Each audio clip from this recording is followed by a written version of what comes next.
Pessoal, tudo bem? Mais uma vez, super bem-vindos à nossa Academia Qualiseg. Meu nome é Jaciara Marques. Prazer enorme ter vocês aqui conosco nas nossas aulas. Estamos falando da ISO 45001 em sua versão 2018. Essa norma que é a grande referência em saúde e segurança ocupacional no mundo. Bom, no último requisito nós falamos das atividades de apoio. E agora nós vamos efetivamente falar do requisito 8, onde nós vamos abordar a operação. Como é que esse sistema de gestão, como é que essa norma se operacionaliza? Olha que interessante. Mais uma vez eu vou pedir a liberdade a vocês, o apoio, para poder dividir isso em algumas etapas, pois esse requisito eles têm várias particularidades e assim, tem coisas que a gente não pode deixar de falar dessa videoaula. Então, são coisas muito importantes, são aspectos importantes que eu não posso deixar de abordar com vocês e para isso eu vou tentar dividir de forma mais sistematizada para ser mais fácil o nosso entendimento. Tudo bem?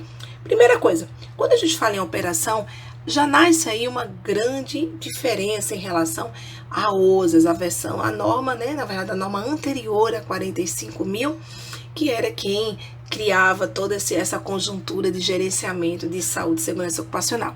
Por quê? Porque lá na OSAS, especificamente, quando a gente falava de controle operacional, a gente já ia direto no controle, Então, a gente já tinha uma abordagem muito olhando para o que a gente identificou lá no perigo, para o que a gente analisou e para o controle. Aqui, a gente ainda prevê antes uma etapa de planejamento. Então, eu planejo o meu controle operacional e eu executo esse controle operacional. Então, vamos resgatar um pouquinho o conceito que a gente usou lá no requisito 6. Isso é muito importante. Lá no requisito 6 eu falei para vocês que vocês precisam elencar todas as atividades, sejam elas rotineiras ou não rotineiras, fazer o levantamento dos perigos aos quais aquelas atividades elas possuem e a partir dali vocês irão analisar o risco, ok? Perfeito. Analisei o risco, vou propor os meus controles operacionais. Aí eu venho para o requisito 8. Esses controles operacionais, pessoal, eles têm uma hierarquia. Eu falei isso para vocês quando a gente tratou lá no requisito 6. Primeiro, a gente precisa pensar de forma proativa. Então, vamos lá. Qual é o primeiro nível do nosso controle operacional? Eu tento eliminar aquele perigo, aquele risco, Então, eu vou propor um controle operacional que vai eliminar aquele risco. Então, ele não vai existir mais. Melhor dos mundos, nem sempre é possível. Eu desço mais um nível na hierarquia, eu vou tentar substituir esse controle operacional. Também algo muito interessante, porque aí eu, de repente, até mexo um pouco na graduação desse risco, quando eu substituo.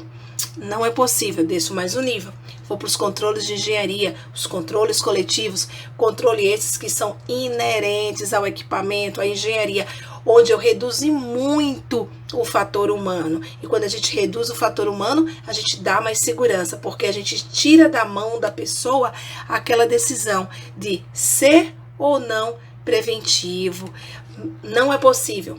Aí eu começo a entrar já numa linha que não é ruim, mas já é uma linha mais tênua, que é onde eu vou estabelecer os controles administrativos e, por último, o EPI. Esses dois níveis eu vou precisar sempre do fator humano, ou seja, o fator humano ele é decisório. Por quê? Porque a pessoa pode tomar a decisão de não seguir o procedimento. E aí ela vai se machucar. Ela pode tomar a decisão de, por exemplo, ela não usar o EPI. E aí ela vai se machucar. Então, os 3 melhores níveis são os níveis superiores. É quando a gente elimina, substitui ou tem um controle de engenharia. É claro que a hierarquia existe porque vão existir situações onde naquele momento eu não vou conseguir trabalhar com esses 3 níveis melhores. Então, eu vou propor controles administrativos e EPI sim, mas eu vou buscar a melhoria contínua dentro do meu sistema, a gente vai ver isso lá no requisito 10, para que eu consiga cada vez mais subir essa hierarquia e aumentar o meu nível de controle, tudo bem?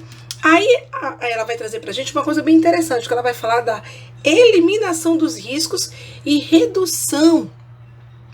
Ela vai nos trazer essa ideia de que nós precisamos eliminar o risco ou reduzi-lo. Para que isso aconteça, é claro, a gente precisa ter controles operacionais muito efetivos, Então, os nossos controles, eles não são ideias, vontades. Falei isso para vocês também lá no requisito 6. Eles são efetivos, eles existem. E aí, cuidado. Às vezes, a gente tem muitas não conformidades no sistema de gestão quando esse controle, ele está falho. E ele está falho por quê? Às vezes, ele está falho porque a ele falta uma manutenção. Imagina se o teu controle seja um controle de engenharia. Porém, aquele dispositivo não passa por uma rotina de manutenção. Você consegue garantir que efetivamente ele vai funcionar quando você precisar? Entenderam?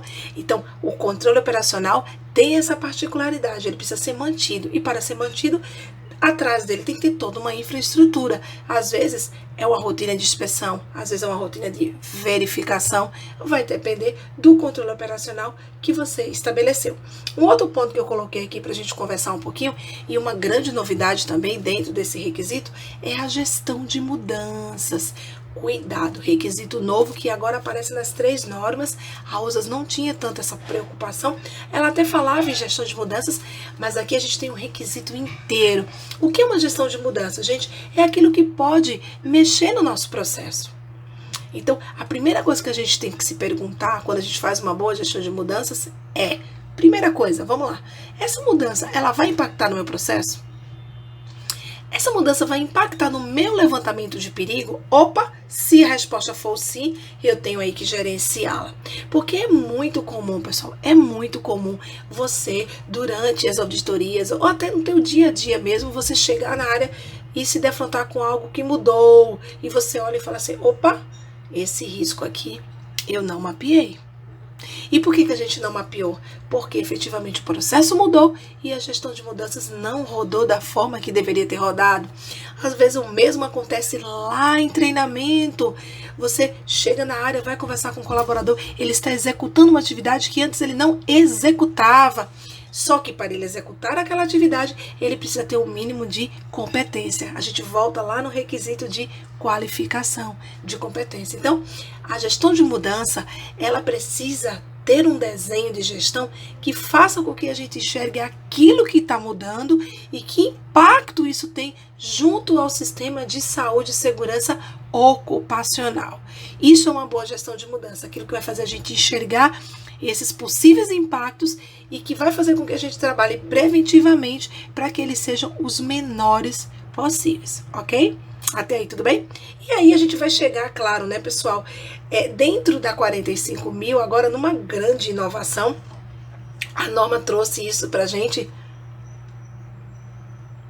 que é a questão de suprimentos, né?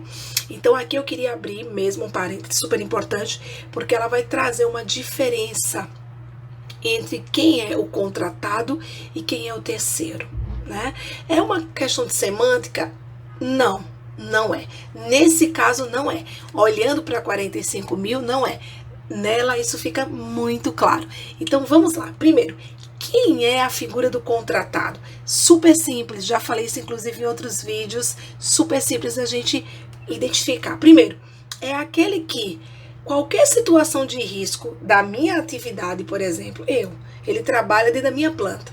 Então, ele está exposto às minhas condições de risco. Esse é o contratado.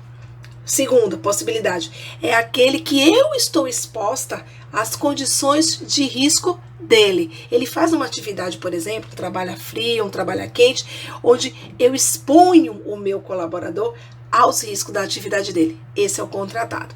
E por último, a norma vai nos lembrar que pode ser ainda aquele que pode gerar um risco para outras partes interessadas, ou seja, para visitantes, para terceiros, né? Ou seja, dá-nos a entender para nós, numa linguagem muito simples, muito clara, que o contratado é aquele que está no meu local de trabalho, é aquele que interage comigo, é aquele que está no mesmo universo que eu. Portanto, ele precisa ter controles mais efetivos. Essa é a grande diferença e esse é o grande intuito da norma quando ela separa esses dois universos, do contratado e do terceiro.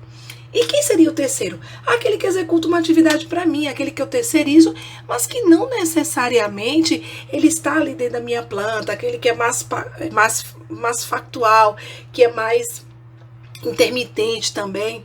Ou seja, por exemplo, eu posso ter como terceiro uma loja de EPI, né? É um serviço terceirizado, ela me fornece EPI, né? É um serviço terceirizado. Porém, uma distribuidora, porém, ela não está no dia a dia ali conosco, né? Aí um dia desse eu recebi de um aluno do curso nosso da ISO 45001, ele falou assim, professora, eu poderia dizer que é todo aquele contratado que está dentro da minha planta? Eu falei, não arriscaria, sabe por quê? Porque eu lembrei de uma situação muito interessante. Imagina a empresa que faz o transporte do teu colaborador. Necessariamente, ela não está dentro da tua planta. mas os teus colaboradores não estão expostos ao risco do transporte? Não é um risco compartilhado, é um risco teu e da transportadora, né? Da empresa de transporte de ônibus, né? De ônibus particular, fretado, não sei como é que vocês chamam, aqui eles chamam muito fretado, né? Não é isso? Então, veja, é uma atividade que acontece fora, só que existe uma interação maior. Então, os controles para essa empresa são maiores. Então, essa eu também chamaria de contratados. Como é que eu te sugiro? Eu sugiro que você faça uma lista dos teus provedores aí e faça essa diferenciação. O que é contratado e o que é terceiro. Tudo bem até aí? Bom, e para a gente encerrar esse requisito 8, tão cheio de particularidades e tão extenso, né? Porque estamos dentro da operação, a gente vai falar um pouquinho de preparação e resposta à emergência, requisito muito conhecido desde a OSA 18001, né? Que é onde a gente estabelece as nossas respostas. Então vamos lá, imagine, vamos voltar um pouquinho lá no requisito 6, onde você identificou os teus perigos das atividades. Eu falei rotineiras e não rotineiras. As não rotineiras envolvem também as situações de emergência. Lembra? Bom lembrar. Você tem situações de emergência que podem ocorrer. Cai no campo da probabilidade, mas elas podem acontecer. A pergunta é, para aquelas situações de emergência que você mapeou lá na tua planilha de perigos e riscos, você tem resposta? Tem que ter. Então, a preparação resposta à emergência é isso. É você prever resposta caso uma daquelas situações ocorra. Por exemplo, você mapeou a possibilidade de um incêndio. Qual é a tua resposta para isso? Então, lá no teu plano de emergência, você vai definir o que você vai fazer. Você vai definir um cronograma, um planejamento de simulados, onde você vai treinar a tua equipe de brigada, treinar a tua equipe de emergência, para se um dia essas situações acontecerem, você ter resposta para elas. Você precisa ter resposta. Esse é o intuito da preparação e resposta à emergência. Eu faço tudo para garantir que aquele controle operacional funcione, mas ele pode falhar. E se ele falhar, qual será a minha resposta? Então, pessoal, é crucial. Neste requisito, eu costumo dizer que roda um PDCA inteiro. Nós temos ali o planejamento, a execução e o check. Através de quê? Dos nossos queridos simulados. Esses simulados têm que ter um cronograma, eles têm que acontecer, vocês têm que ter relatório analisando a performance da brigada de vocês, da equipe de emergência de vocês. Isso é super importante.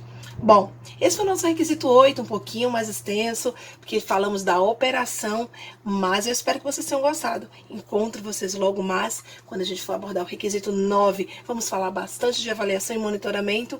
Estaremos aqui juntos mais uma vez. Pessoal, mais uma vez, super obrigada e bem-vindos à Academia Qualiseg. Até mais!